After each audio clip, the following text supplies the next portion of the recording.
김보미의 뉴스카페 시작하겠습니다. 김 기자, 오늘은 첫 번째 어떤 소식부터 짚어볼까요? 네, 먼저 주제 영상을 좀 준비를 했는데요. 같이 먼저 보시겠습니다. 네.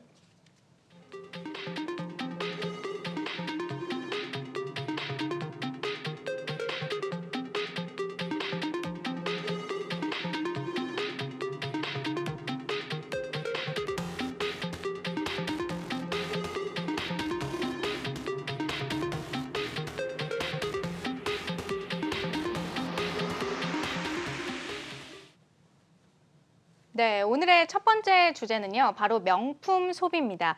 요즘 해외여행도 못 가고 이렇게 좀 갇혀 지내다 보니까 이 명품 소비로 좀 플렉스 하시는 분들 굉장히 많으실 텐데, 첫 번째 주제는 바로 이런 내용으로 좀 시작해 볼까 합니다. 그 전에 또 자료 화면에 하나 더 준비를 했는데요. 같이 한번 좀 보시겠습니다. 네, 보여주시죠. 네. 네, 국내 주요 백화점들의 2분기 영업이익 자료입니다. 신세계, 현대 그리고 롯데백화점이 나오고 있는데 신세백화점의 영업이익 같은 경우에는 전년 동기 대비 3배가량 증가한 모습이고 현대가 한 149%가량 그리고 롯데가 40.9% 오른 모습입니다. 이 코로나 이전 수준을 뛰어넘는 그야말로 역대급 호황이라는 말까지 나오는데요. 그 이유는 당연히 뭔지 아시겠죠? 그렇죠. 우리가 앞서 봤던 명품 소비 덕분이다 이거군요. 네, 맞습니다. 이 실제로 명품 브랜드가 다수 입점해 있는 일부 지점에서 특히 이 매출의 특수 효과를 좀 노렸다라고 하는 분석이 나오는데요. 네. 이건 비단 우리나라만의 이야기는 아닙니다. 실제로 글로벌 이 명품 브랜드의 실적 자료를 또 하나 더 보시면요. 올해 상반기의 영업이익 증가율이 LVMH 같은 경우에는 400%가 넘었고요. 그리고 에르메스가 전년 대비 221%, 그리고 캐링이 250% 넘게 증가한 모습을 보이고 있습니다. 참고로 이 자료에서 에르메스 같은 경우에는 좀 많이 들어보셨겠지만 LVMH나 캐링은 또 뭐냐라고 하실 수 있을 텐데요. LVMH를 좀 보시면요. 이 좀 뭐 앵커가 굉장히 좋아하는 이 명품 브랜드들이 네. 다 놓여 있죠. 루이비통, 네. 네, 네. 크리스찬 디올, 불가리, 또 헤네시 팬디, 뭐 또 제가 티파니가 좋아하지만 있나요? 하나도 갖고 있지 않은 것들이네요. 아, 네. 그렇군요. 네, 어쨌든 네, 티파니 이렇게 좀 다양한 브랜드를 거느리고 있는 LVMH 그룹이 있고요. 그리고 또 이제 이 LVMH 같은 경우에는 파리 증권거래소에서 시가총액 1위를 차지하고 있는 기업인데 세계 명품 기업들을 모두 통틀어 보더라도 시가총액이 가장 큰 기업입니다. 그리고 캐링 그룹 같은 경우에는요, 좀 또 한 번 더 보여주시면 구찌나 또 보테가 베네타, 또 발렌시아가, 입생로랑 등을 이제 밑에 브랜드로 가지고 있는 그룹이라고 할 수 앞서 있겠습니다. 보면 이제 웬만한 명품 브랜드는 다 LVMH에 속해 있다 이런 생각이 드는데요. 네, 맞습니다. 그런데 그거 혹시 아시나요? 뭐 이렇게 많은 사람들이 명품을 쓸어 담는 동안 진짜 부자들은 명품을 오히려 안 그래요? 사고 있다라고 합니다. 이 오늘의 진짜 주제군요. 네, 진짜 맞습니다. 부자들이 사는 건 명품이 아니다. 그럼 뭘 합니까, 부자들은?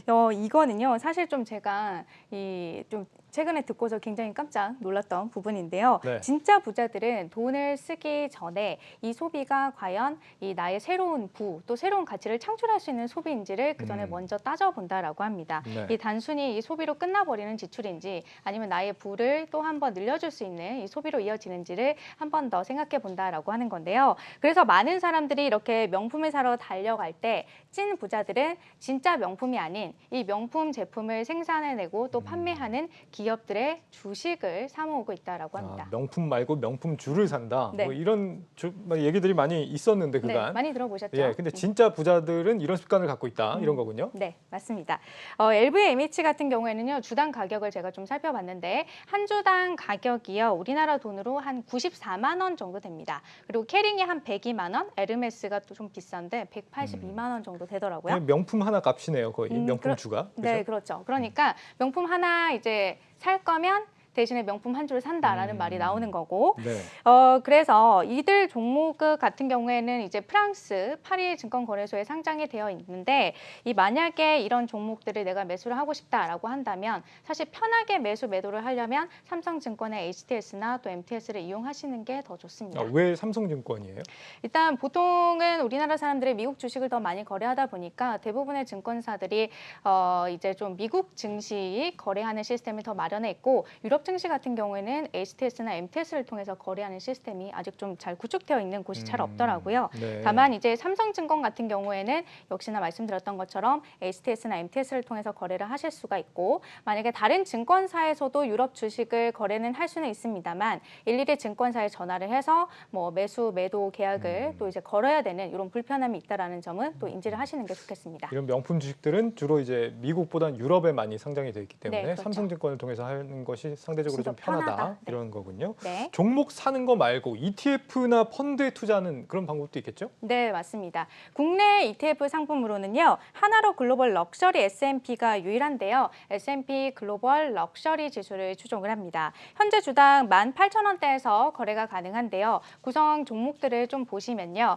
LVMH 첫 번째가 나와 있고 두 번째 캐링, 그리고 또 앞서 말씀드렸던 밑에서 두 번째 에르메스라는 종목도 같이 포함을 하고 있는 걸 확인하실 수가 있습니다. 중간에 보시면 하나, 둘, 셋, 네 번째 테슬라라는 종목도 있는데요. 일반적인 명품 브랜드뿐만이 아니라 이 각 소비 섹터 내에서 명품으로 불릴 만큼 브랜드 가치가 있고 또 고가의 제품을 생산하는 어떤 기업들도 함께 담는 ETF다라고 보시면 되겠습니다. 그런 의미에서 또 벤츠를 생산하는 맨 밑에 있죠. 이렇게 다임러에도 투자를 하고 있는 거를 보실 수가 있습니다. 예. 그리고 해외 ETF 상품 중에서는요, LUXA가 있는데요. 사실 이렇게 말씀드렸던 하나로 글로벌 럭셔리 S&P나 LUXE나 모두 여러 종목에 분산 투자하는 효과를 누릴 수가 있고 또 개별 주식 종목 투자 방법에 비해서는 간편하다라는 이점은 있지만요. 지난해 상장한 ETF 상품들이라서 아직까지는 시가총액이 1,000억 원대 미만으로 좀 규모가 굉장히 작고 거래량도 많지 않다는 점은 아쉬운 부분이라고 할 수가 있겠습니다. 네. 그리고 펀드 같은 경우로는 좀 한 3개가 대표적인데요. A클래스 기준으로 좀 수익률 자료를 가지고 와봤습니다. 한번 좀 보실까요? 네, 연초 후로 지금 따져보면 적게는 13%대에서 많게는 17% 성과를 좀 보이고 있고 5년 장기 수익률 자료를 하나 더 보여주실까요? 네, 그러면 이제 에셋플러스 같은 경우에는 137%, 그리고 IBK 럭셔리 펀드 같은 경우에는 107% 성과를 나타내고 있습니다. 그리고 다만 이제 이런 펀드 같은 경우에는 개별 주식 종목 투자나 ETF에 비해서는 조금 더 뭐 편하게 맡길 수 있다라는 이점은 있습니다만 펀드 매니저가 직접 운용을 하는 구조이기 때문에 계속 운용 보수를 내야 되고 실제로 또 그 비용이 ETF나 어떤 개별 주식 종목 투자보다는 조금 더 나간다라는 점은 인지를 하시는 게 좋겠습니다. 네, 그렇군요. 오늘은 여기까지 듣겠습니다. 김보미 기자 수고했습니다. 네.